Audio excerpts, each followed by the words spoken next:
delighted with the result. What did you make of the performance? Yeah, pleased. Obviously pleased with getting a win, and I thought,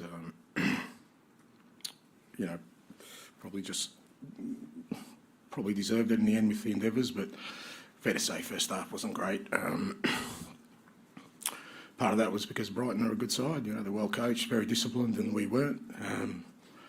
We just took a few liberties with our football and our effort, our work rate. There was a lot of things that we kind of been really good at this year. We just didn't do in the first half. I thought the second half was obviously a lot better. Makes it difficult when you're chasing the game because the opposition are always capable of catching you on the on the break. But I thought for the most part we handled it well, and I guess pleasing that we kind of had guys who could come on and make an impact for the game, and I thought that happened. Obviously, how important is that for you now to just have these options to be able to turn to and change matches? Yeah, very important. I said, I think beginning of the year, fair to say, we won a few games late because of that, and we have that capability now, putting guys on who can make an impact, and I thought they did today, but it also keeps guys on their toes if they're not performing, and gives me some options. Go ahead. And just how much did the team draw on the last game at Brentford when you're in a similar position, 1-0 down, to keep going and get the goals? Yeah, look, I don't question the guys' sort of character and mentality. We've done that a number of times this year, but like I said, I was really disappointed with the way we went about the first half, and you can't get away from that. And we've got to this point because of certain things we do, and I was disappointed we went away from that. But you can't question the character like that. The response was positive. It's very easy in that kind of scenario to sort of go in your shell or feel sorry for yourself, but I've never felt that with this group. I think they always respond in the right way when sort of given that sort of guidance, and I felt they took it on board in the second half, and it made a difference to the game. And now you've got all your players back, building some momentum. You can see a strong end to the season. Well, it should be, and I said the press conference that we've got that platform, but you still got to do it, and maybe we're guilty of that. Maybe we thought we'd just roll out there today because we've got a strong squad and things that happen, but there's opposition out there, and like I said, Brighton are a good side, and we didn't have the right mindset, and it doesn't matter what kind of players you got, what kind of squad you got. If you go away from the important things that get you to where you are, then it kind of becomes meaningless. So, as I said, I think the second half was better, and that gives us a little bit more of kind of impetus and momentum to keep going. And as I said, I guess it keeps everyone on notice because we do have options now. There's been a little bit of talk lately about the late goals you conceded. I think that's 8 points. You've now won with goals in the 90 minutes. Does that sort of show why you want the team to play the way they're doing to keep that?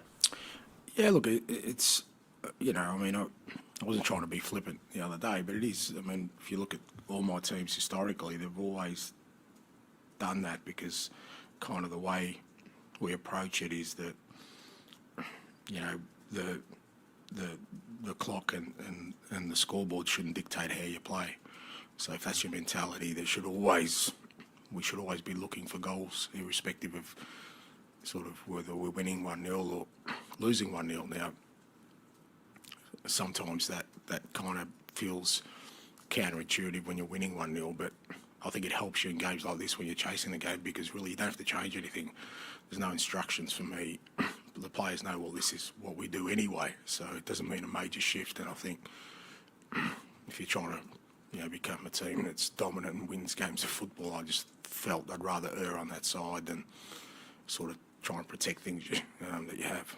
And were you always confident after you made those 3 changes that they would pay off in the end?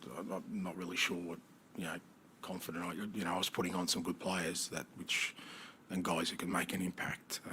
But again, they've got to do that, and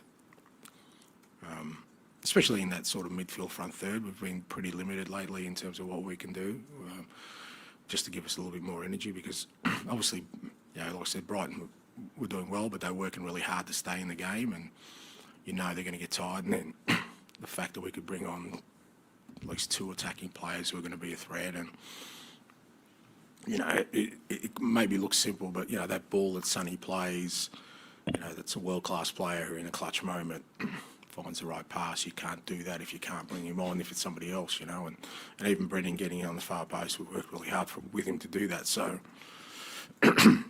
you know, it's not about confidence. I feel like, you know, with the squad we have for today and hopefully moving forward, is that, you know, we do have that ability, irrespective of where the game's at, to finish games strong. Rachel? Were there any fresh injury concerns? No, I don't think so. I mean, Destiny went off, but I'm not sure if it was cramp, but everyone else was okay as far as I know. Sorry. Rachel? You've got Sonny back after a lot of games. Was there any worries about fatigue for him, or was it always your intention to bring him on in the second half? No, we were worried about fatigue. That's why we brought him on in the second half. So, you know, he was ready to play, he wanted to play, but, you know, if you look at, you know, 2 of their games went to extra time. Last game was pretty draining as well. So the fact that, you know, we had options, I mean, if we were desperate, he probably would have started, but the fact that we had other options meant we could protect him, and I think it was better for him that he kind of came on and played the minutes he did. Dan, last one, please. Andrew, come to expect it from Sonny, but after the disappointment he had at the Asia Cup and with very limited time, as you say, to deliver it at the moment you need it, and that's what a captain's all about. Yeah, and look, maybe the nation he plays for works against him, but I think he's a world-class player. You look at his record in the Premier League, the toughest league in the world, and you know his goal contributions, irrespective of how the team's gone through the time he's been here, have always been right up there.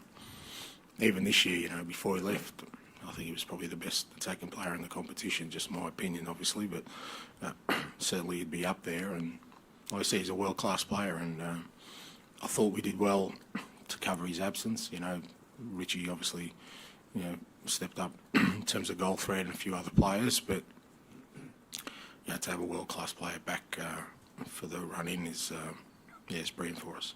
Okay, thank you. Thank you.